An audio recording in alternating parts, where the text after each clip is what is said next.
Hello and welcome to the rodeo. Actually, wait, be honest. Am I kind of giving Black Doug Dimmadome, owner of Dimsdale Dimmadome? That's besides the point. Hey guys, it's Imurgency and welcome back to my channel. Today, if you couldn't tell by the title, we're talking about all things country, kinda, sorta. Well, I guess less so solely country and more so about the conversation around Black creatives, the conversation around Americana and Black Americana, and why it seems like y'all, well, that's aggressive. Maybe not like you specifically, maybe you specifically, I don't know. But the general public seems to hate or have like unnecessarily poignant discourse and critique around when Black creatives actually create. And especially when the things that these Black creators create have a message that pushes the needle forward in culture and towards resistance. Now, if you're new here, hi, nice to meet you, I'm Rumi. You should definitely subscribe if you haven't already, and follow me on my socials at Imurgency and like the video and all that, blah, blah, blah. But if you are not new here and have been watching the channel for a while, or just generally have been living out in the world, I don't have to tell you that we've been living through some very turbulent times as a country and as a culture. And oftentimes through these moments of hardship do we see some of the best art come out. And by art, I mean all things written, visual, painted, filmed, whatever. But in the case of this video, I am talking about filmed and sang and performed. But art has always been used as a tool for creative expression, escapism, and especially to advocate through storytelling. Art is inherently a form of resistance. And in this video specifically, we need to talk about two specific pieces of art and put them in conversation together because I think the two of them happening at the same general time does tell a story, and especially the reactions and pushback specifically to these two pieces of media really are telling for where we are as a society and a culture, specifically when it has to do with Black creatives. And I'm talking around the point. These two things are the recent movie Sinners and Beyonce's Cowboy tour. And yes, for those of you that have been asking for a while now, the first half of this video is going to be kind of sort of a movie review. I know all of like 3 people just screamed right now. Because I know y'all have been asking for it. I know, I've seen the comments. But to start this conversation, let's talk about Sinners. So Sinners, this movie was truly a masterpiece. It needed to come out exactly when it did. And it covered so much history, specifically of the history of the South back in the 1930s, but also was very much so applicable to present day. And if you have not seen the movie by now, I highly recommend you do because there will be spoilers ahead. I'm telling you right now, it is a great Black vampire thriller. I've seen it 3 times and I hate rewatching things. So that should tell you all you need to know. Let's actually talk about the film in the real world for a second, because I think that the production lore of this film is actually just as interesting and does really speak to the quality of the movie. Because one really cool fact about the production of this movie is that the director, Ryan Coogler, who if you have not seen his movies, he just generally does a good job, specifically when it comes to telling Black stories, struck a very rare and important deal with Warner Bros. Studios. After a bidding war between studios for the script of Sinners, Coogler ended up striking a deal with Warner Bros. Studios, which included the final cut of the movie, first dollar gross, which means that Coogler would begin seeing profit from as soon as the movie hit box offices, meaning that he doesn't have to wait for the production to turn a profit first, as well as having the rights of the movie turned back to him in 25 years, which is an insane deal for a director, period, but also for a Black director, if you're aware of the history of Black IP, not just from directors being stolen and exploited. According to CNBC, Coogler requested future ownership of Sinners because the movie, specifically the 2 protagonists' fight for ownership of the juke joint in the Jim Crow South, was directly inspired by his family's history. And it's very important that Coogler made this 1 a priority, and 2 was intentional about this deal, especially when considering the subject matter of the story, as well as the themes of ownership of art and reclamation in the movie. And although Coogler said this request was very specific to this particular movie and doesn't plan on making it a norm for his future deals, this disruption in the way that deals are made between directors and studios will have ripple effects and really disrupts the way that deals are normally made and demonstrates the power that storytellers have over their own stories. And in the film world, especially considering how well this movie did, a deal like this can set the precedent for other directors and storytellers to come, thus showing whether he intended to and realized it or not, activism can show up in many different ways. And this definitely pushed the needle forward, which is really important for directors and talent across the entertainment industry, because we recently saw how everything played out with the actors and writers strikes a couple of years ago. And specifically when it comes to Black storytelling and Black creatives, that there is a space for these stories and that these stories and these creatives have power and leverage in negotiations. Because again, we've also been seeing a mass cancellation and a major step back away from movies, television, just general media, centering Black stories and Black voices. According to an article from Inc., the entertainment industry is in a rare moment when platforms, audience attention, attention, and IP ownership shifts have given storytellers unprecedented leverage and options in how they mature their careers in intellectual property. This deal with Warner Bros. Is also the latest signal that traditional media gatekeepers are weakening. Technology has lowered the barrier to production and distribution. Audiences are finding and sometimes even funding the stories they believe in. Now to actually get into the meat and potatoes of the movie itself in relation to everything. Quick plot summary, if you have not seen it. It's not going to do the movie justice, so again, if you have not seen it, definitely go see it. Okay. The movie features two twin brothers, both played by Michael B. Jordan, Smoke and Stack, who open a juke club in Jim Crow, Mississippi, and their musically talented cousin Sammy comes along with them to play for opening night. Eventually, the whole thing goes south when vampires show up to turn everyone, especially Sammy, into vampires, and the story is laced and weaved with nuanced racial dynamics, including those of Asian Americans, Native Americans, and Black Americans at the time, as well as Irish and Italians, and also music throughout. It's really touched on a lot, and you should go watch it. But I'd say that the main themes of this movie have to do with freedom, ownership, and the reclamation of culture, which really does bring us into the main point of this video, because I do think that these three themes in relation to the media that has been put out recently, specifically between this and Beyonce's tour, have been under a lot of scrutiny because of their ways of portraying, and as some may say, propagandizing the whole concept of Black Americana. And I don't know if I'd say that it's necessarily doing that. I think that there is a bit of nuance here that is being missed in that conversation, and we're definitely going to get into that more as we talk about Beyonce's tour, but it's just something to know and keep in the back of your head as we're going through this. One of the things that this movie got criticized for was because of its inclusion of vampires and the demonic. And let's just talk about vampirism really quick. What are you using vampirism to represent? I mean, the film is actually about the human condition, and I think the vampires represents an escape and also a trap in this movie. Absolutely, it's like tempting to. Absolutely. Stay. I mean, out of all of the genre characters, zombies, werewolves, vampires most represent temptation and seduction. So we kind of lean into that in the film. But yeah, straight out of the director's mouth, vampires in general and also vampires in the movie are both an escape and a trap. It's the promise of forever and unity, and taking from and of each other in the hive mind kind of way. But that isn't true freedom. It's a solution for some of the problems that the characters face, yes. One, namely being Mary, because of her mother passing away. Vampires are seductive and trying to sell a dream to trick people into turning. Selling this fantasy of greatness, of eternity, that all your problems will go away and you'll be living the life that you want if you follow this path and do this one thing. Which can sound familiar to some dreams that are sold to us, at least in this country, in real life, if you catch what I'm saying. But as one of the characters in the movie, Annie, mentions, vampires are the worst because it's not like being possessed or having a spirit take over you. Your very soul is trapped and suppressed under evil, which is why they still have the knowledge and traits of the humans they were before. Essentially meaning that your soul gets trapped in the quest for escapism.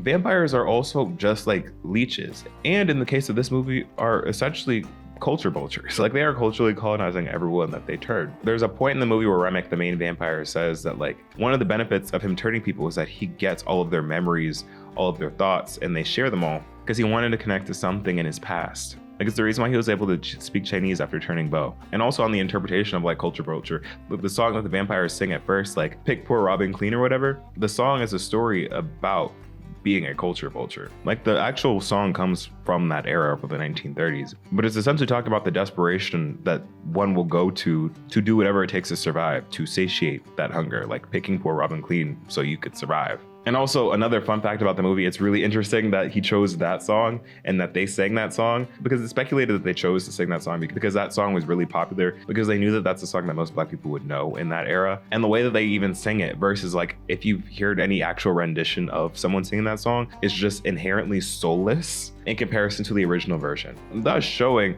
the lack of soul and genuine emotion around replicating something without the culture. Remick wanted Sammy to join the vampires because of the power of his art, and wanted Sammy's connection to something deeper, as well as wanting back what was taken from Remick by the same colonizers that then went to go and oppress Sammy's people, or Black people. And it's really interesting because you can apply all that to today and the history of music, the conversation that we have so often over the pioneers of music genres, and how all the popular music genres that are out now that are all thought to be white or pioneered by white people, actually being, if you look back historically, being pioneered by Black people. It's why we've been seeing a big reclamation by artists to spread the knowledge that these genres were pioneered by Black people. When we talk about country, when we talk about rock, rap, the blues. Like, yeah. And one more thing really quick about vampires before we move on. The whole concept of like vampires and assimilation, it's interesting because the movie draws parallels talking about how you have to give up parts of yourself to join the overarching whiteness with the false promises of being a part of it. I want to talk about how Ryan Coogler uses vampirism as an allegory for assimilation. In order to talk about this, we have to get into some historical context. Ryan Coogler making the lead vampire Irish was completely intentional. As you know, during the early creation of America, the Irish and the Italians were not considered white. Whiteness was only exclusive for white Protestants, people who came over from England. And those who are familiar with Irish history knows that for years the Irish were enslaved, oppressed, and tortured by the British. This oppression and manufactured famine forced a lot of Irish immigrants to come over to the Americas. And when they got over to the Americas, they were not treated like white people. They were treated like dirt. However, after the Civil War and the days of indentured servitude were over, the Irish and the Italians were accepted into the horde of But there's a catch to being accepted into You have to give up your culture and cultural practices in order to assimilate into a whiteness, an overarching whiteness. We can see this with the use of vampirism in Sinners and the creation of the character Remick. I believe, like Sammy, Remick had the ability to commune with his ancestors through folk song. And after he was turned into a vampire, he lost that ability, which is why he covets it so much. Remick now, as a vampire, no longer has the fellowship of his people, so he's constantly trying to seek it out and build his own horde, but it's a hive mind. It is only him. There is no individuality. We can see this when he performs Rocky Road to Dublin, a song from his homeland. He's singing passionately, sharing with the hive mind, practicing cultural dances, looking up to the sky, hoping to connect with his ancestors, and he fails. This is presented in real life. When you assimilate into whiteness, you are giving up pieces of yourself. You are giving up your culture. This is why when we see white Americans today, they'll say, oh, I'm this percent Irish, I'm this percent Italian, blase, blase, but we don't see them participating in cultural practices because it's lost to them. And Sammy, if turned into a vampire, would have met the same fate. He would have lost his gift. Imurgency in itself is an insatiable need to devour, to consume, to always be the majority. So in an effort to get others to assimilate, it gives false promises, fellowship, love, acceptance at the cost of your very being, at the cost of your culture. Ultimately, at the end of the movie, Sammy chooses himself. He doesn't choose the vampires, he doesn't choose the church. And he realizes that his art, his music, was never inherently evil or tainted. In fact, that was his greatest power, his sign of rebellion and his sign of resistance. And he continued to chase what made him feel free, which I think is beautiful and a great way to end the story. Now let's talk about the convergence of music and spirituality for a second. I think the movie makes very interesting critiques around how oftentimes the arts are demonized to benefit things like white supremacy.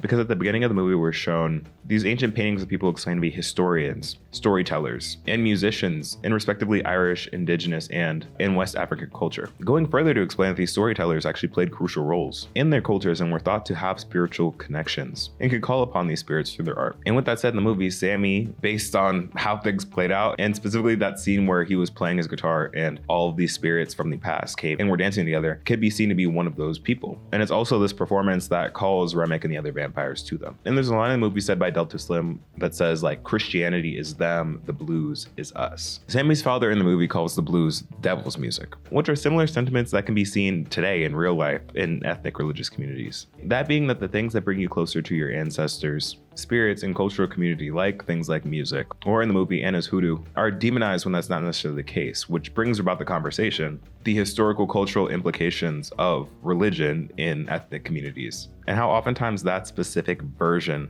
and use case of religion to demonize certain forms of art or expression have historically been the tools of white supremacy to demonize and dissuade people from ancestral cultural practices or free expression, to move people farther and farther away from their culture and from free will and closer to whiteness and social control. And if you look back, weaponized Christianity was a tool used by white supremacists. And we could see this drawn out for us in the movie at the end when Sammy is in the clash with Remick and he's about to turn Sammy into a vampire, and Sammy turns to prayer and Remick the vampire starts reciting the words with him. him. He says, "When those men took my father's land, they forced those words onto us too, but they still bring me comfort." Talking about the white people who forced the Irish to assimilate and use those words against everyone that they exploited or oppressed. Showing to Sammy in the movie that these words would not be his salvation, and that colonizers weaponized religion against the people that they oppress. And you've seen that time and time again throughout history with indigenous people, Irish people, black people, and more. And in the case of the movie, Sammy is presented with different options. Like the vampires and Sammy's preacher father are giving him two alternatives, making him use his music for different things or not at all. But in the end, Sammy ends up choosing neither and plays blues as his sense of freedom and salvation. And like I said, that's one of the major themes of the movie, like freedom. And since we're on the topic of religion, let's talk about the criticisms of the movie and specifically about the satanic panic that has gone around about this movie. There have been a lot of people coming online to talk about how the movie Sinners is dark-sided and how people believe that it's a religious attack. Like there were a bunch of videos, but one of the more popular ones was that like someone walked out of Sinners because it was too evil and that they had the urge to pray after. And I'm not going to tell anyone how to express their own religion. And religion is something that's always tricky to talk about because everyone has different beliefs and it's personal. But when it comes to this specific movie, I have to ask, did you read the movie's title? Did you read the plot summary? Like, not saying that the movie actually is dark-sided or anything like that, but if you are someone that does take your religion to that level, why would you go and see a movie called Sinners? And again, there's nothing wrong with being religious, but I'm just saying that like out of everything in the movie, thinking that the supernatural tones and the vampiric tones of the movie was in fact the evil and dark-sided part of the movie in a movie that takes place in the Jim Crow South is a choice. Like, I just think like in that case, we're worried about the wrong form of evil and dark-sidedness, you know? And rightly so, as we debriefed previously, the movie does have themes that explores the differences between Christianity and spirituality, and that's always going to be a difficult conversation to have in art. But we can't deny that historically, especially with what the movie is trying to say, that like that organized religion was put on and forced upon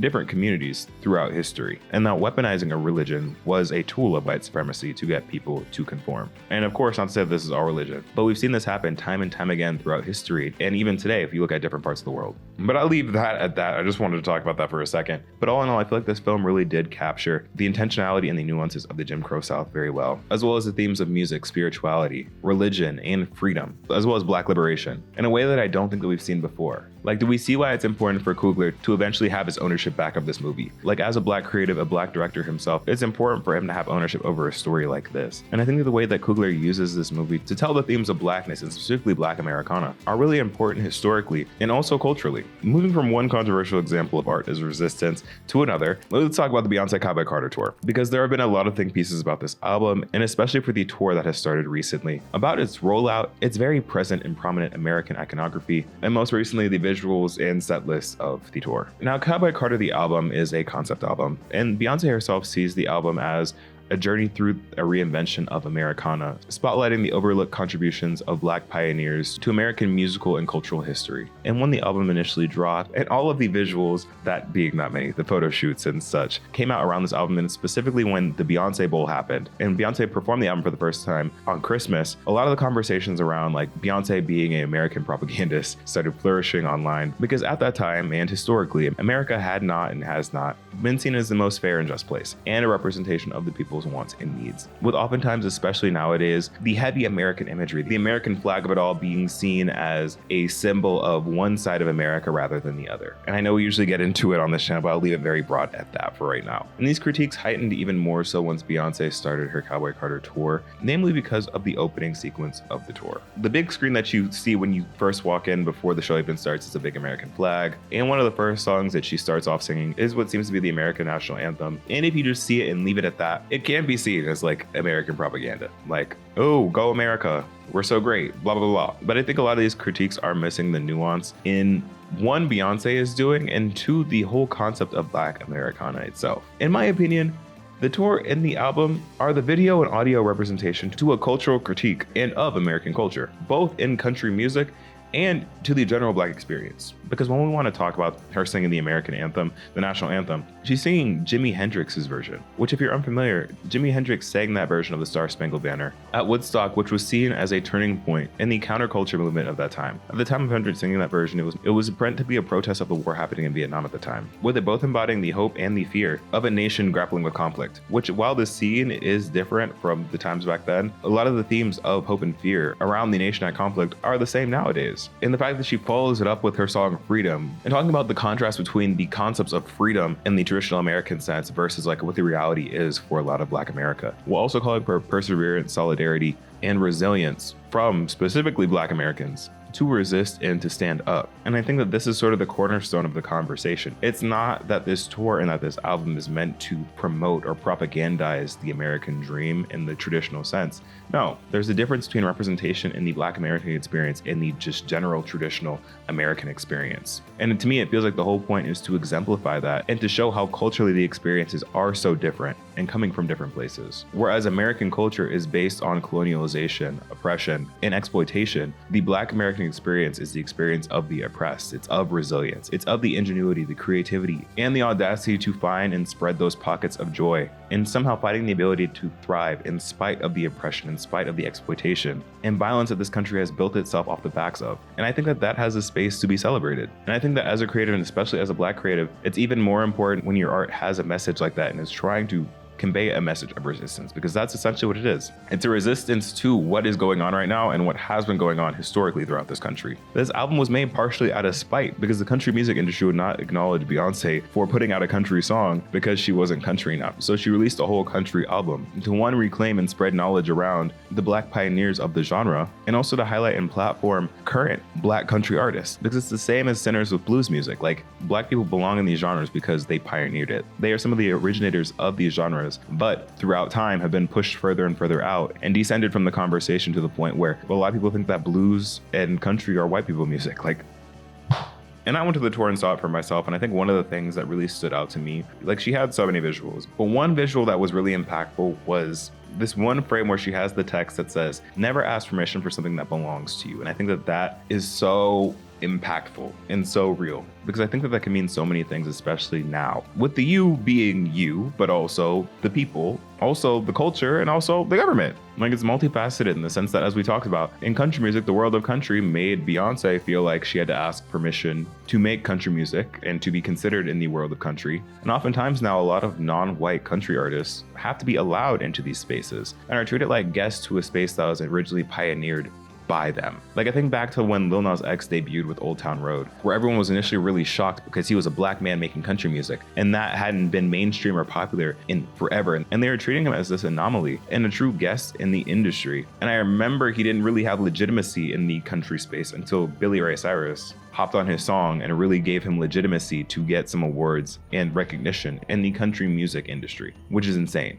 Again, giving the history of country music. And he shouldn't have to ask permission or be granted permission for something that already belongs to him / his people. But this phrase, quote, whatever you want to call it, expands so much farther than Black country and even Black culture. Like, it expands to so much and relates to so much to the real life injustices going on in America right now that the art is directly looking to critique. Whether it be things like your own citizenship, your own bodily autonomy, your right to exist. And I think that this specific statement looks to empower and implore you to never ask permission to be allowed to be something you already are, or something that already belongs to you. I feel like it's a direct shot at the feelings of hopelessness and desperation that are running rampant right now as a result of everything going on in the country and the world. And the reason I feel like this is such a good critique is that it's not only something that's relevant right now, a common saying, but has been a common theme since this country's inception as a proponent for social and political change. And this is not to say that anyone is above critique. There are definitely critiques to be had, but I think when it comes to this specifically, I do think that the art that Beyonce specifically is trying to present to people and package to people through this show and the visuals of this show are impactful and in their own way proponents of resistance. Of course, arguments whether or not this is enough can be had, but I do think for what the show is and for what the album is talking about, I did think that it was well done, especially considering Sinners coming out and this tour starting around the same time with very similar themes around Black liberation, around freedom, around knowing your history and your culture, and the power within that, specifically relating to like how American history, American culture, and Black culture, Black history intersect while still educating and pushing the needle forward. I just think that it's not great when it comes to things like this, when you have messages like this by Black creatives actually creating to try and push the needle, to try and start a conversation, and to try and create art, and by putting out art and projects that act as a form of resistance. There are so many critiques around everything but the messaging, because while yes, there can always be more done to push the needle farther, it's still important to have art that is existing to push the needle somewhere, you know? Like, I feel like people are always asking for Black creatives to actually create things, to actually make art, to make products, to make music or whatever. But when they actually do, people find things wrong with it, hate on it, call it demonic, whatever, what have you, in a disproportionate way to any other forms of art that aren't necessarily productive and or encouraging to future creatives wanting to take their stab at